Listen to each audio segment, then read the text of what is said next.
सुप्रभात बच्चों। आज मैं आपको पाठ 5 की कविता पढ़ाऊंगी। कविता का नाम है खिलौना और इसके रचयिता हैं सियाराम शरण गुप्त। गुप्त जी ने बड़े ही सरल शब्दों में बाल मनोविज्ञान का सूक्ष्म चित्रण किया है कि कैसे बालक सदैव दूसरे की वस्तु को देख करके मोहित होता है या आकर्षित होता है और वह उसी वस्तु को प्राप्त करने का प्रयास करता है।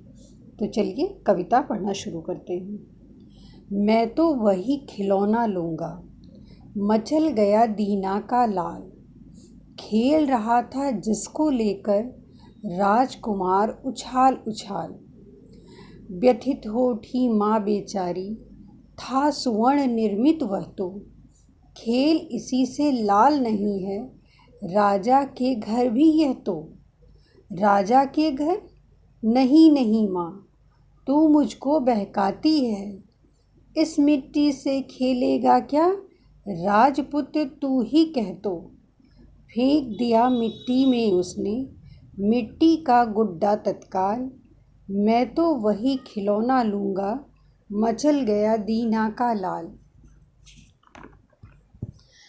मैं तो वही खिलौना लूँगा, मचल गया शिशुराज कुमार, वह बालक पुचकार रहा था पथ में जिसको बारंबार, यह तो मिट्टी का ही होगा, खेलो तुम तो सोने से।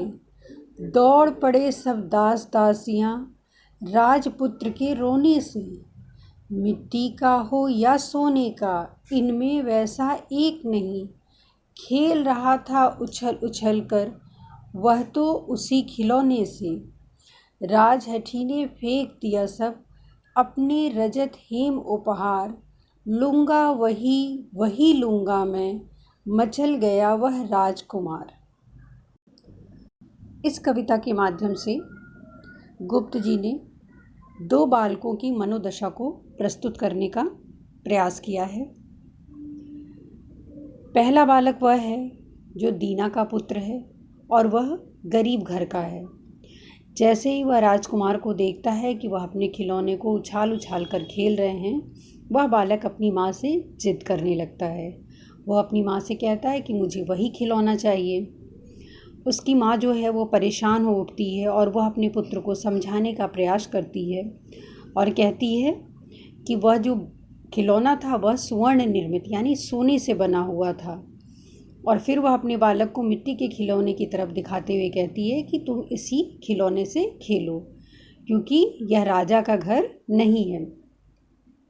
बालक कहता है राजा का घर? वो कहता है नहीं माँ, तुम मुझको बहकाती हो, बहलाती हो, क्योंकि अगर वो राजा का घर होता या वह राजकुमार होता तो वह मिट्टी के खिलौने के लिए जिद क्यों करता। और फिर वह मिट्टी के गुड्डे को तत्काल ज़मीन पर फेंक देता है और वह जिद करने लगता है कि मुझे वही खिलौना चाहिए जिससे वह राजकुमार खेल रहा था। उधर राजकुमार जो रहता है वह उस बालक के खिलौने को, मिट्टी के खिलौने को देखता है और वह भी जिद करता है कि मुझे वही खिलौना चाहिए जिससे वह बालक खेल रहा था। उसे दास दासियाँ बहुत समझाते हैं, परंतु वह जिद करते हुए अपने सोने के खिलौने को ज़मीन पर फेंक देता है।